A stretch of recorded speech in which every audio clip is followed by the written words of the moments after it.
Reasonable sacrifice. Those are the words that rang in my head for a few days after an encounter I had with God a few weeks ago. I woke up anxious with thoughts in my head, right? And I told myself to hold those thoughts captive because that's what I'm teaching my girls. And I need to walk out what I am teaching them. And so as I began to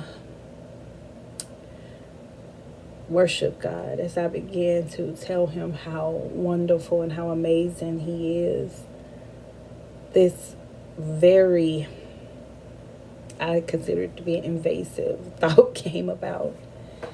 And the thought caused me to pause and say, okay, wait a minute.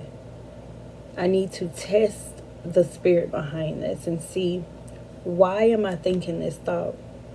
And I told myself that I won't hold on to this thought and I won't receive this thought until I know where it came from.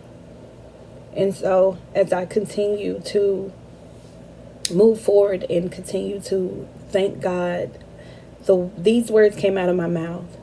God, I thank you for being holy. I thank you for being pure.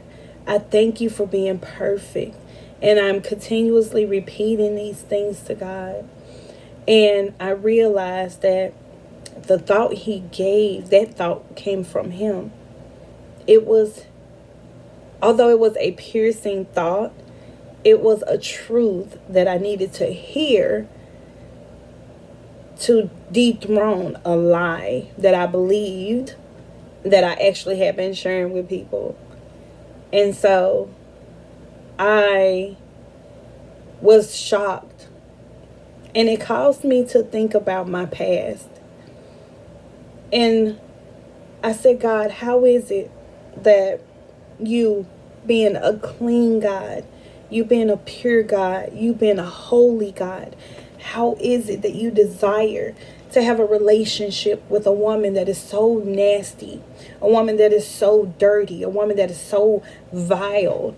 How is it that you desire to have me as your own? How is it that you desire to have me as a daughter when I've not only defiled my own body, but I've allowed others to do it? I've defiled my own mind, and the words that come out of my mouth are not holy, they're not pure, they're not clean. Yet, you are. How is it? And I stood there trying to do the math in my head to have an understanding of how is it that this amazing God desired something so dirty. And I couldn't come up with it.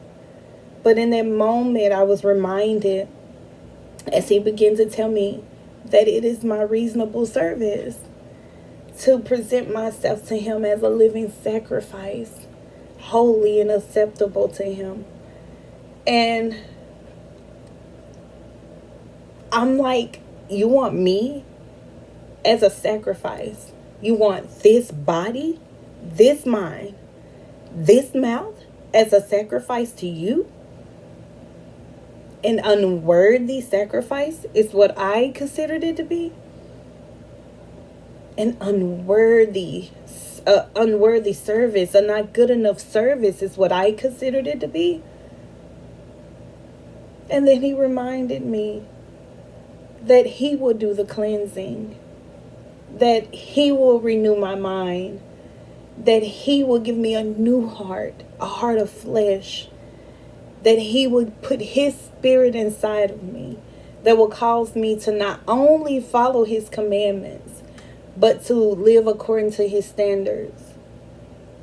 He will do the work. That's what he reminded me, that he will cleanse me from everything that this world has did to me, everything that everyone else, every wound, everything I had did, he will cleanse me of it. I pondered on that for days, trying to get some type of understanding until I decided to just receive it. And I told him, I said, God, I don't understand. This math ain't mathing to me, Lord. I don't understand, but I receive it. I receive what it is that you are giving me. And I make my body a living sacrifice to you, holy and acceptable. And so I want to encourage you with that. Regardless of what you've done in your life or what you've been through, regardless of what others have done to you, you presenting yourself to God as a holy and acceptable sacrifice, a living sacrifice.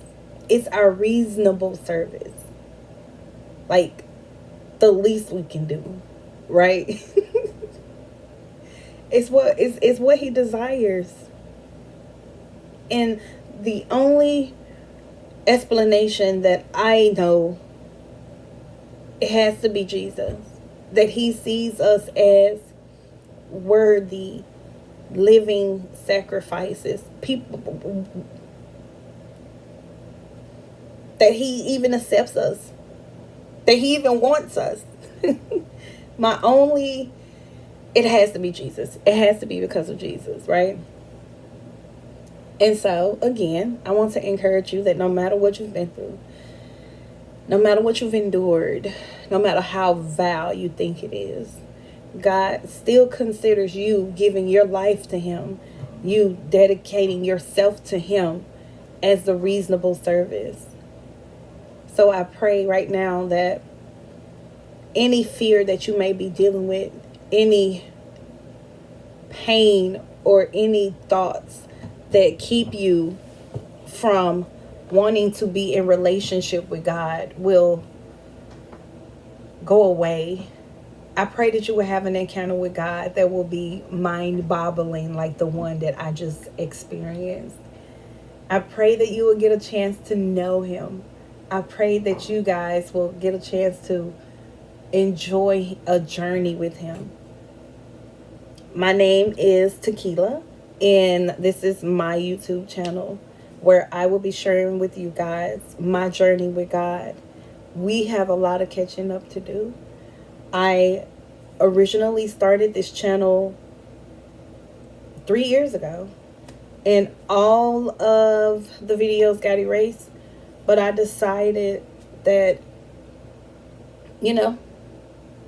there's so many scriptures I can list that made me decide to go forth and shoot this video, to go forth and share my testimonies with you guys about how God changed me and how he changed my life and how he continues to do so, how he continues to cleanse me up and renew my mind about a lot of things that I've went through in life.